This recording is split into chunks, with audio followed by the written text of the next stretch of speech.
হযরত মূসা আলাইহিস সালাতু ওয়াস সালামের নাম তো আমরা সকলেই শুনেছি।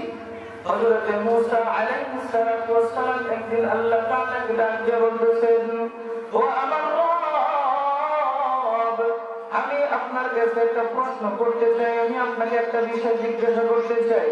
এবার আল্লাহ তাআলা ডাক দিয়ে বলেন, হে মূসা, তুমি আমাকে কি জিজ্ঞাসা করতে চাও? জিজ্ঞাসা করো, কোনো সমস্যা নাই। এইবার হযরত মূসা আলাইহিস সালাতু ওয়াস সালাম আল্লাহ তাআলাকে ডাক দিয়ে বলতেছেন, ও আমার রব, ও আমার আল্লাহ, আমি তো এই জামানার পয়গম্বর, আমি তো তোমাদের একজন নবী। এবার তোমার কাছে আমি জানতে চাই হচ্ছে এটা, যে আমি যখন দুনিয়ার জমিন থেকে বিদায় নিয়ে চলে যাব, আমি যখন জান্নাতের মধ্যে বসবাস করব, আমার সাথে কে বসবাস করবে? এইবার আল্লাহ তাআলা ডাক দিয়ে বলতেছেন, তোমার সাথে একজন কসাই বসবাস করবে। কে? আল্লাহ তাআলা ডাক দিয়ে বলতেছেন, তোমার সাথে একজন কসাই বসবাস করবে।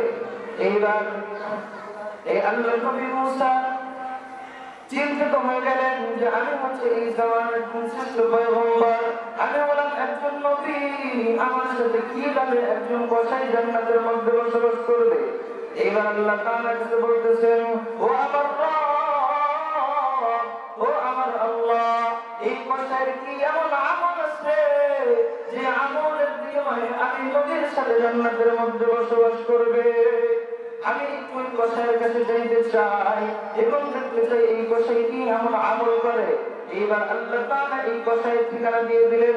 এইবার হযরত মূসা আলাইহিস সালাতু ওয়াস সালাম এই আল্লাহ তাআলার ঠিকানা অনুযায়ী ওই কসাইয়ের কাছে চলে গেলেন। এবার সকাল থেকে সন্ধ্যা পর্যন্ত এই কসাই বস্তু বিক্রি করে, কোনো তেমন আমল দেখা যায় না। সকাল থেকে দুপুর হয়ে গেল, তেমন কোনো আমল মূসা আলাইহিস সালাতু ওয়াস সালাম দেখতে পাইলেন না।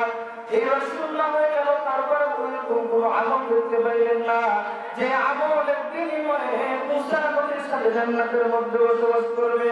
এবার হযরত মূসা আলাইহিস সালাতু ওয়াস সালাম আরো চিন্তিত হয়ে গেলেন। এইবার যখন সন্ধ্যা হয়ে গেলেন, সন্ধ্যা হওয়ার পর এই যে কসাই সারাদিন বস্তু বিক্রি করেছে, বস্তু বিক্রি করার পাশাপাশি কলিজাও বিক্রি করে, কলিজার একটা অংশ সে সারাদিন যে বস্তু বিক্রি করছে কলিজাটা রেখে দিছে। এইবার এই কলিজার টুকরাটা রেখে দিছে, সন্ধ্যাবেলায় যখন দোকানটা বন্ধ করলো, দোকানটা বন্ধ করে যখন বাড়ির দিকে চলে যাবে, ওই যে কলিজার টুকরাটা রেখে দিছে, ওই কলিজাটা সুন্দর করে পলিথিনের মধ্যে মরাইয়া বাড়ির দিকে রওনা হয়ে গেলেন। এইবার হযরত মূসা আলাইহিস সালাতু ওয়াস সালাম পিছে ছোট্ট বেশে এই কসাইয়ের সাথে সাথে চললেন।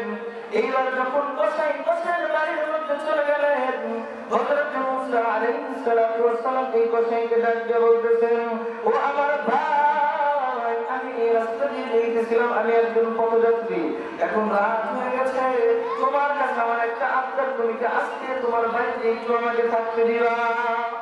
তখন ওই ভাই বলতেছে, ওই কসাই ভাই বলতেছে, হ্যাঁ হ্যাঁ অবশ্যই আমি তোমাকে আমার বাড়িতে থাকতে দিব, কোনো সমস্যা নাই।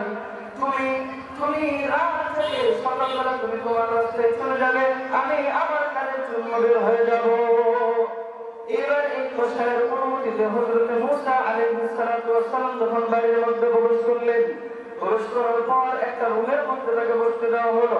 একটা রুমের মধ্যে বসে সে অন্য রুমের দিকে খেয়াল করে দেখতেছে, কেমন যেন একটা মাথা মুখ দেখা যায়, কেমন যেন একটা উঁচা দেখা যায়। এই উঁচুর উপর থেকে মাথার উপর থেকে একজন বৃদ্ধা মহিলাকে এই কসাই নামালেন। বৃদ্ধা মহিলাকে নামাইয়া সুন্দর করে গোসল করাইলেন।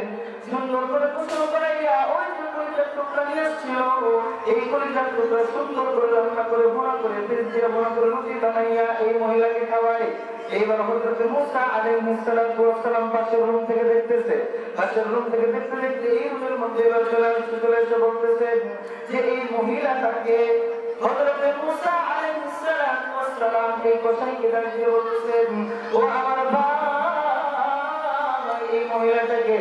এইবার কসাই ভাই ডাক দিয়ে বলেন, এই মহিলা আর কেউ না, এই মহিলা আর কেউ না, এই মহিলা আমি ছাড়া এই দুনিয়ার জমিনে আর কেউ নাই, আর এই মহিলা ছাড়া দুনিয়ার জমিনে আমার আর কেউ নাই, এই মহিলা হচ্ছে আমার জন্মদারিণী মা।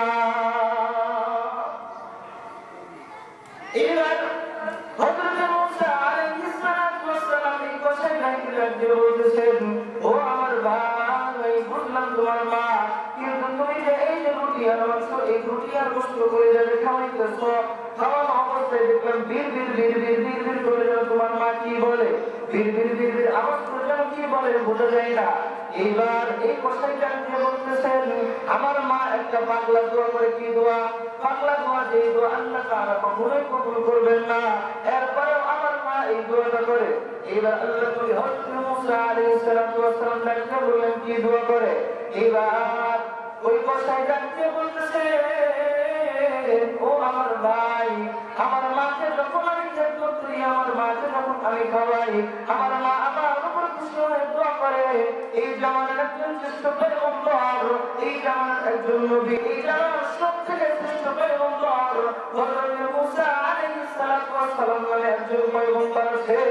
ওই পয়গম্বরের সাথে যেন আমার এই কষাই ছেলে যেন জান্নাতের মধ্যে বসবাস করে। সুবহানাল্লাহ। দেখছেন মায়ের দোয়ার কি পাওয়া। একজন কষাই হয়ে নবীর সাথে বসবাস করবে, কিসের দোয়া ছিলেন? মায়ের দোয়া ছিলেন।